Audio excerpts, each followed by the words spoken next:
14 अप्रैल 1912 Atlantic ocean के ठंडे पानी में एक ऐसी तबाही हुई जिसे दुनिया आज तक नहीं भूल पाई है। द अनसिंकेबल शिप, जिसे कभी ना डूबने वाला जहाज कहा जाता था, वो अपने पहले ही सफर में डूब गया। अरे साला, ये तो अलगे फ्रॉड चल रहा है। फ्रॉड?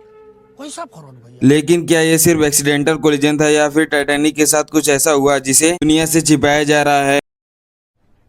अरे कहना क्या चाहते हो? टाइटैनिक का डूबना सिर्फ एक हादसा था, एक बड़ी कॉन्स्पिरेसी। आइए जानते हैं टाइटैनिक के उन राजों को। टाइटैनिक आइसबर्ग से टकराने से पहले अंदर से जल रहा था। बेल फाइट से रवाना होने के पहले कूल बंकर में आग लग गई थी। ये आग लगभग 3 वीक तक अंदर ही अंदर झुलसती रही। फोटो में टाइटैनिक के हुल पर एक बड़ा काला निशान देखा गया, उसी जगह जहाँ आइसबर्ग हीट हुआ था। इंटेंस हीट की वजह से स्टील 75% तक कमजोर हो गया था। पर सवाल ये उठता है, टाइटैनिक के ऑनर्स को इस आग के बारे में पता नहीं था और उन्होंने पैसेंजर की सेफ्टी से बड़ा अपना बिजनेस समझा। मनोज भाई, ये सब अब भी चल रहा है क्या? अबे मुझे क्या पता, मुझसे पूछे जा रही है बार बार।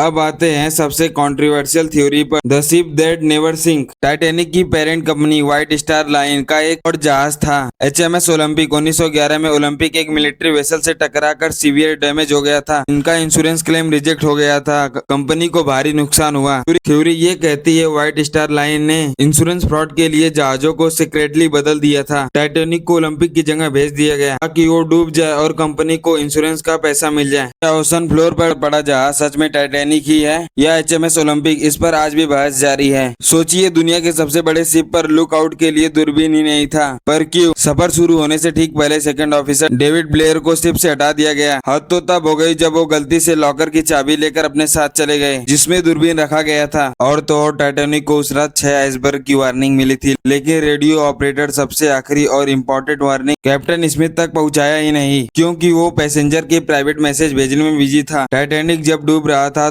कॉन्टिन्यूअसली आपातकालीन फायरवर्क आसमान में छोड़े और कुछ दूर पर एक और बड़ा जहाज था, SS कैलिफोर्निया। SS कैलिफोर्निया के क्रू आसमान में व्हाइट रॉकेट देखे, लेकिन उनके कैप्टन इन्हें इग्नोर कर दिए, रेडियो सेट ऑफ कर सो गए।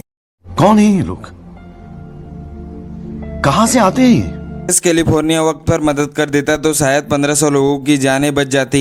1985 में जब रॉबर्ट बोलार्ड ने टाइटैनिक के मलबों की खोज की, तब से लेकर आज तक टाइटैनिक के बारे में नई नई कहानियां सुनने को मिलती हैं। आपको क्या लगता है, टाइटैनिक का डूबना एक साधारण हादसा था? कमेंट कर जरूर बताएं और वीडियो अच्छा लगा हो तो लाइक और सब्सक्राइब करें।